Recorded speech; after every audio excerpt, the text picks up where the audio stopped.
Welcome to the Insomnia Project. Sit back, lie back, stand back, do what you need to do to lean back. Thank you, that's what I was looking for.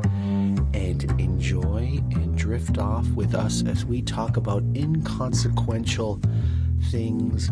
We just kind of ease you into your state of calmness or sleep, hopefully, or whatever you need us to be for you today. We are going to do our best to do so. Thank you for listening to the Insomnia Project, the podcast that is meant for insomniacs, done by insomniacs, but a lot of people who aren't insomniacs use the podcast, so thank you all who listen.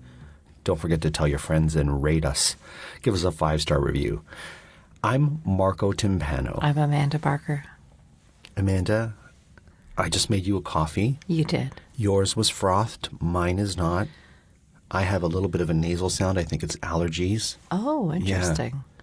That's interesting that does that to your voice. Yeah, a little bit. It can. I don't think it's more. I don't think you have a particular nasal sound happening. Well, it might, if people are wondering, he doesn't sound quite like he does on other episodes. Oh. It might be that. It raises the timbre of your voice? A little bit. Raises or lowers. I think lowers the timbre of my voice. Yeah. I always think of nasal as a more high thing. Like a high-pitched thing. Oh, I see. Interesting. Maybe it's a bit nasally. It's a little bit more resonant. Mr. Nosley. Mr. Nosley. From Downton Abbey. That's with an M, though, Mosley, right? Yeah. I like Nosley.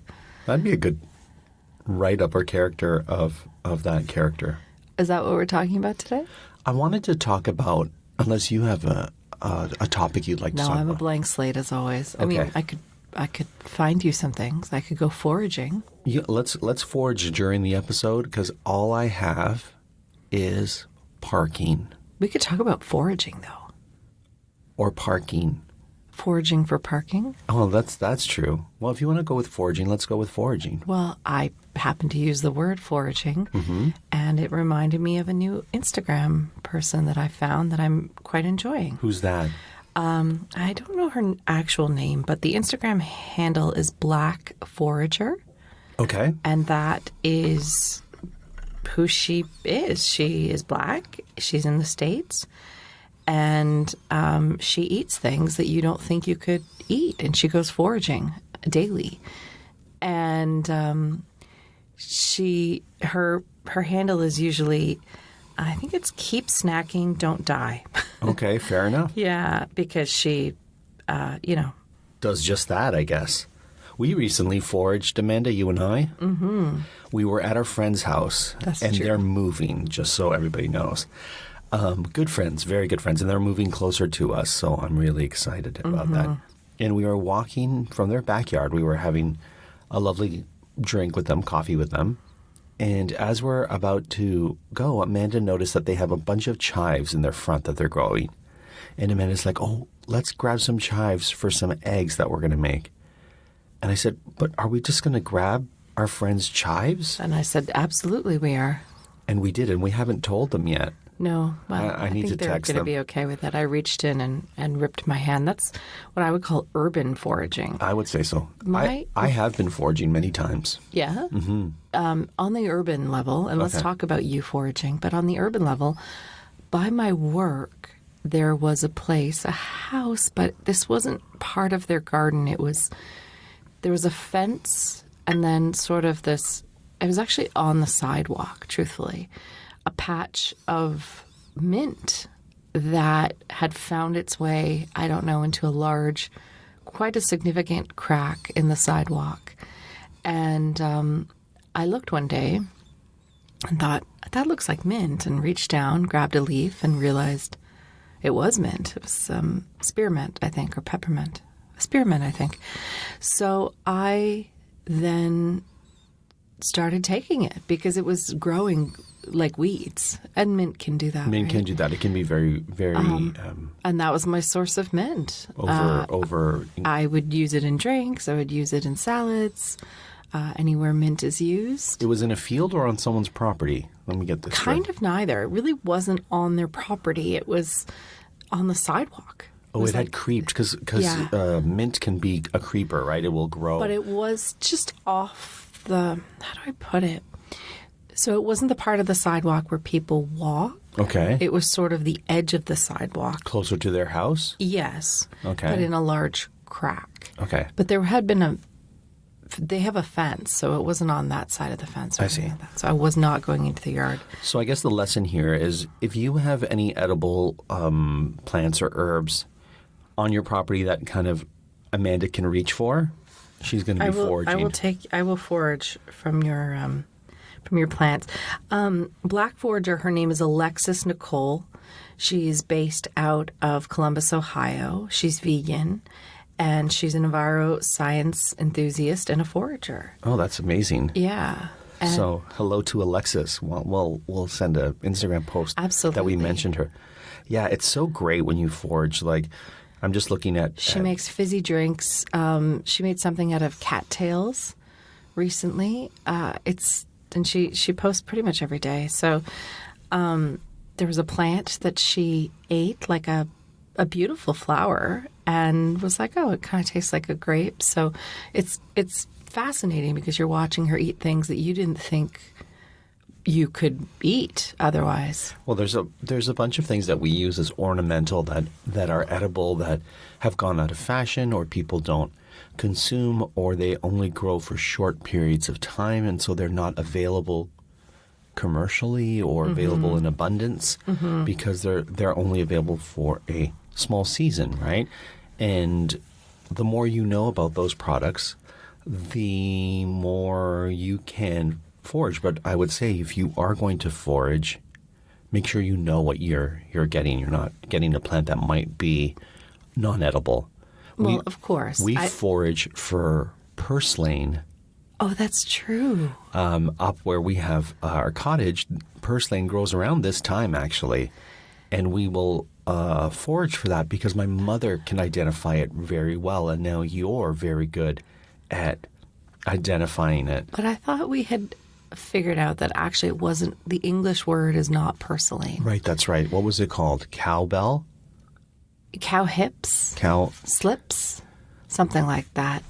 But in Italian, or actually, is it dialect? No, purslane is... No. What? Yeah, I'm what sorry. Your mother calls it, is that dialect or is that... That is her dialect of Italian, yeah. Which is sclopede. Sclopede, yeah. Yeah. And we thought it was purslane because we couldn't figure out what it was, but my mother would put it into risottos. And now, Amanda, you're foraging for it more up there and you're using it. Yeah, it grows in... Sandy soil. Kind of at the side of the road, and my mother tells tales of when she was young, they would find it by the train or by the train tracks. Yeah, absolutely.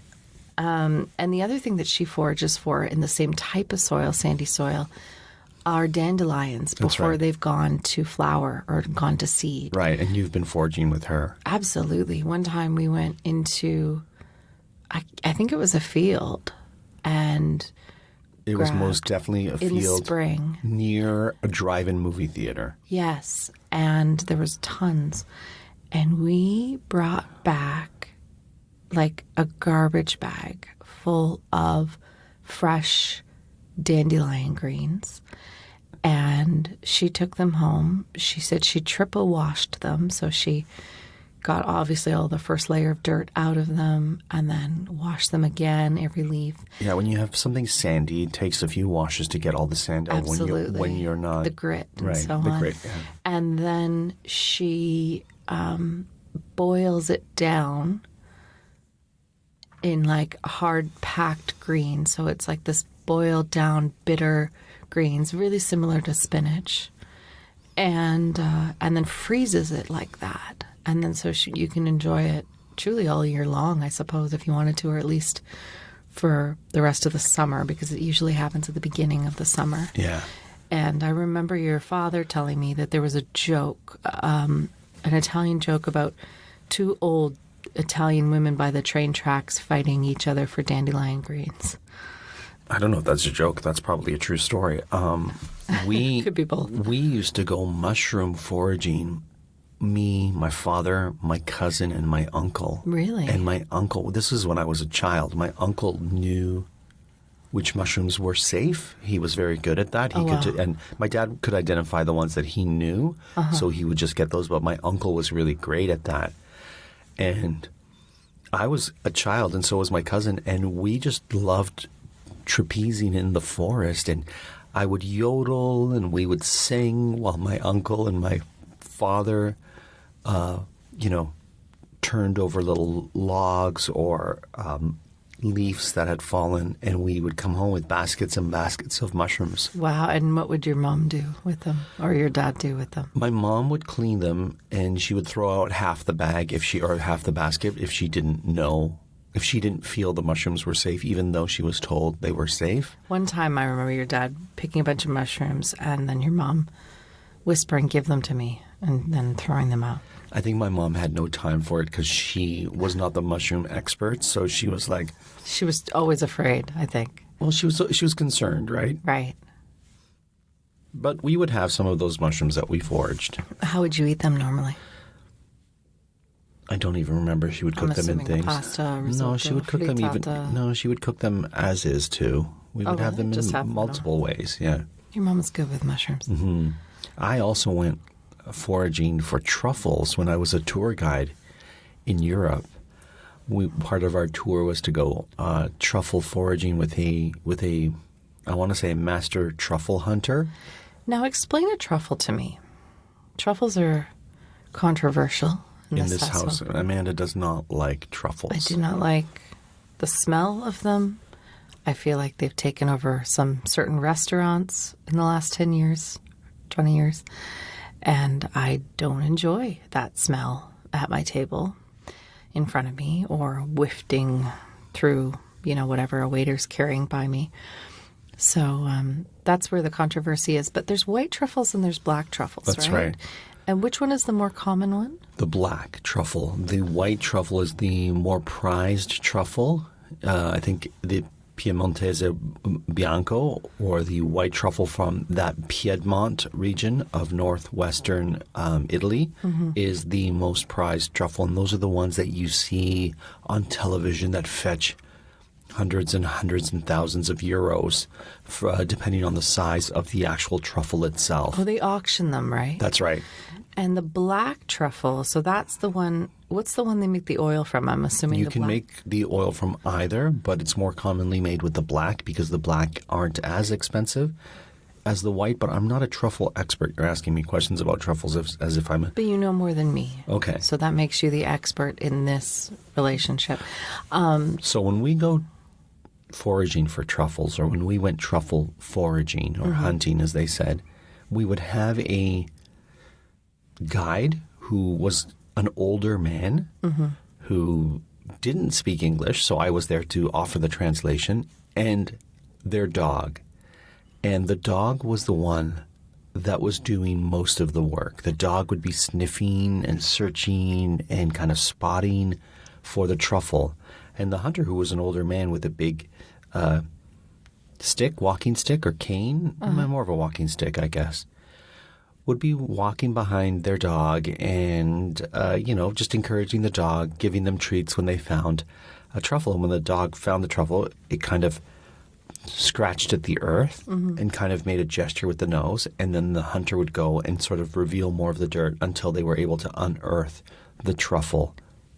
I thought pigs hunted for truffles, so I'm really confused.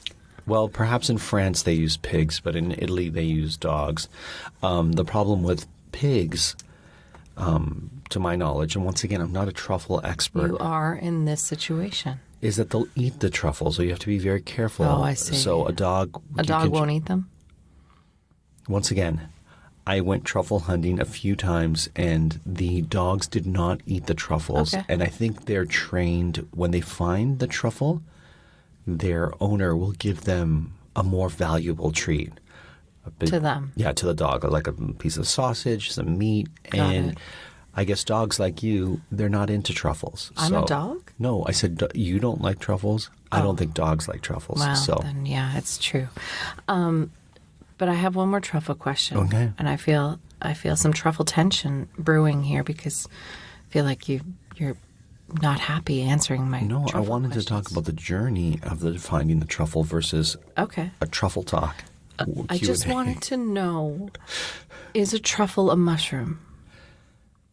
A truffle is I guess, type of mushrooms. It's a type. It's in that family. They grow if I remember correctly, they grow at the end of roots of certain trees. Oh, is that what and it they is? will That's sort why of they bloom or balloon out. Okay.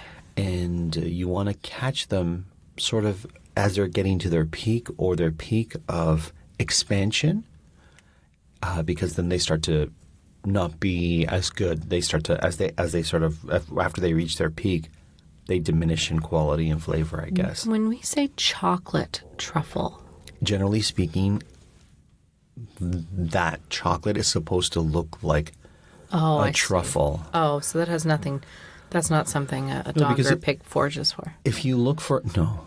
If you look So at you're a chocolate, looking at me like I'm the dumbest woman alive, but I don't know these things. Well, how so then you say, well, I'm not a truffle expert, but I see that's a question that you knew that I. But Amanda, how would a chocolate truffle I don't grow underground? I thought perhaps that it was a type of truffle that took the taste and form of a chocolate. I'm not saying it was milk chocolate truffle that grew underground, but I'm just saying maybe I've heard of chocolate truffle, so I was trying to. You've eaten chocolate truffles. They're the ones that kind of have that powdery chocolate cocoa on the top of it, and they look kind of. Sometimes they have little peaks, but they look like a cake pop? They kind of look like a small morsel of chocolate, and it's soft. We've had some. You don't particularly like chocolate truffles either. They're usually very rich. So what the chocolate... I'm feeling some truffle backlash. No. Well, it's... You made it sound like pigs or dogs would search for chocolates underground. I didn't know if the chocolate truffles that we eat and enjoy are based on some true thing that's worth a lot of money. I see. I thought perhaps you thought an ingredient white, like a type of black truffle is called a chocolate truffle because it's this or that. No, what they've done there are things that are called chocolate. Like there are cysts in the body we call chocolate cysts. Okay. There are chocolate labs. And you wouldn't look at me like I'm a crazy lady if I said, what's a chocolate lab? The difference between a golden lab and a chocolate lab. I was just trying to figure out. I would look at you strangely if you said, are chocolate labs made of chocolate? But I didn't ask that. Okay. Do chocolate labs hunt for truffles? I bet they'd be good at they're good sniffers, right? The ones that I remember on my foraging trip were beagles. Oh, interesting. They were more I wouldn't expect that. I would think like collies or spaniels or something. They were lower to the ground. They were like lower dogs. Oh, interesting. Yeah, I remember them being beagles, but I remember they were very, very a huge part of that person's family was their truffle dog, because so much work goes into training them. Right. And they are so important for them in that area, because if that's your livelihood, you can make a lot of money, and a good dog that knows how to find them is, Are truffle hunters rich? I don't know many. Okay. I knew the one that I went walking with. I think they can make some decent money. In my mind, they're like a lonely herder that lives on the mountaintop and goes into the forest, finds a couple a year, and that's good. But I don't know. They could be like... No, mine. The person I went with... Covered in bling. I don't know. No, I think truffle season 2 is a short season. So you're only foraging during that season. You're not foraging in the dead of winter when there's a plenitude of snow, right? And they only grow after the rain. So, they can make decent supplemental money. And if you find a bunch of white truffles, you can make quite a bit of money. But other than that, I don't know. I have to wonder if it's because the rarity of truffles that's why people like them. No, they have a wonderful taste that you just don't enjoy. I don't have, some people can't taste cilantro You're not on their tongue. It tastes like soap. Well, that's me with truffles. Fair enough. But I actually think it's more my nose. I think it's the oil that I really don't like. think it's when they infuse oil with truffle, and if you use that too much, it can really overpower a dish. and I think that's something that you probably I just don't like the smell of it. Yeah. Yeah, so I've gone foraging for mushrooms and truffles, and I'm trying to think if I foraged for anything else. You know, one thing I foraged for, actually, in New Brunswick.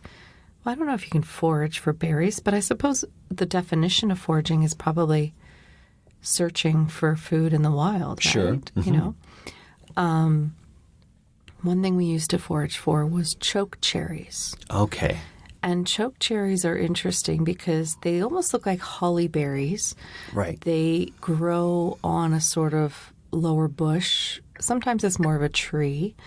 They have a seed that's inedible, and the seed, it's one of those berries where I think moms will often tell their kids, or dads will often tell their kids, you know, those are poisonous, don't eat them, because the seed inside is poisonous. And I believe birds eat them, but know not to eat the seeds, I think. I could be wrong there. But they do grow where I moved to in Canada when I was growing up. And they were everywhere. And for years, I just saw them and didn't eat them.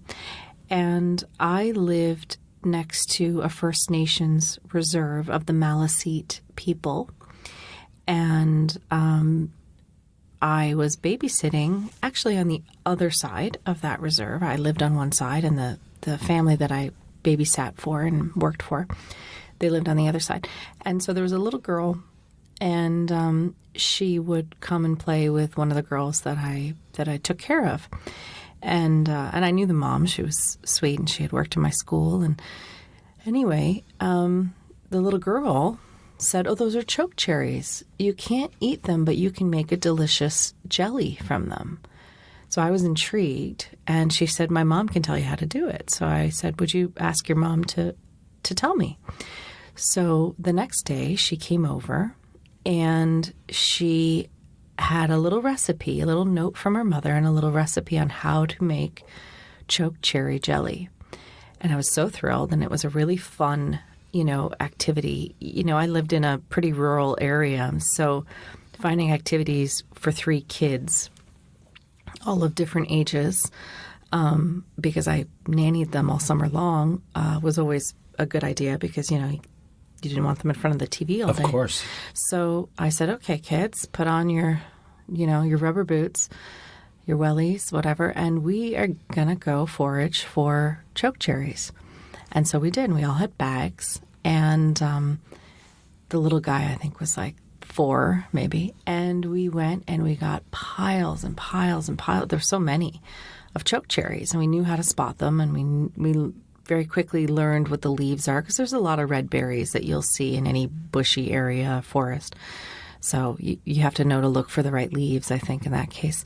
Anyway, so we got all the choke cherries. And then what you do is you boil them down and remove all the seeds, because the flesh around it is perfectly edible. And you make like a syrup with them, almost kind of a chunky syrup, and then you add the gelatin and you have choke cherry jelly. And I love it because it's not overly sweet. It has almost a red pepper quality to it.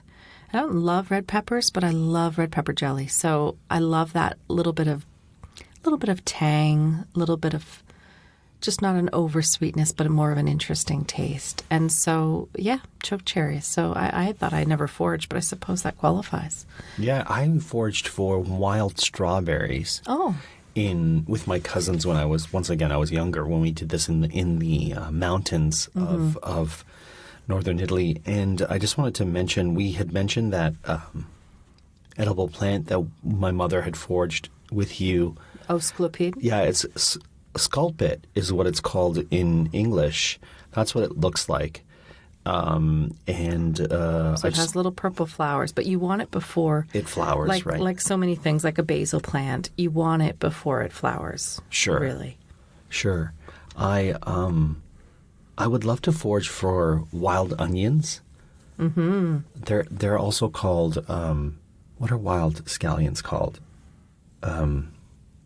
They're not scapes. What are they called? They're called something. You get them in the restaurants early spring, and they're really, really great. Spring onions? No, they're called They're called something I can't think. Okay. I'll look it up. But Right. But that's one of my favorite things. Well, yeah, onions. I mean, it's interesting because in the onion and garlic family, there are so many variations. In fact, our allium flowers just occurred to me. Maybe we would be able to eat those stems. I never thought of that. Oh, maybe. I have to look that up because they're definitely part of the garlic. I mean, allium is the name of the family, and they just call the flowers, those big purple pom-poms. Yeah. They just call them allium, but they're part of the garlic, and I love a garlic scape. I really do. Yeah. But back to foraging, I know there are barks that you can forage for as well. Obviously cinnamon bark and that type of thing, but there are other barks that have a lot of qualities. Lemon balm is something that often grows in the wild and is an herb that obviously is used to soothe. Yes. You can make an ointment with it, but also a nice tea I made with lemon balm. You know what's nice too, once. Amanda? If you just go and forage and not pick. And so you go into a little wooded area and just look at the plants that are there for you to appreciate. Ramps is what I was thinking of. Ramps. Ramps, Yeah. And they're more of a wild type of leek. And once again, you don't want to take all of that item that you're foraging for. You want to make sure that you leave some so it continues to grow in those places. So be very respectful if you do go foraging. I would recommend going foraging with someone who knows how to forage. Like Alexis, the black forager. I actually was just watching. She, you know what she made? A fizzy lilac cordial. So she makes a fizzy drink, like a soda, Sure. out of lilacs. Yeah. She goes, and it's definitely lilac season, takes the lilacs, lets them sit with sugar and water, and makes like a fizzy lilac drink. Doesn't that sound wonderful? Sure. I mean, lavender is also something that's grown in gardens all around North America, England, France, you name it. And that's a beautiful plant that is used in botanicals and in food as well. I think it's important for people to remember that you can forage in a city.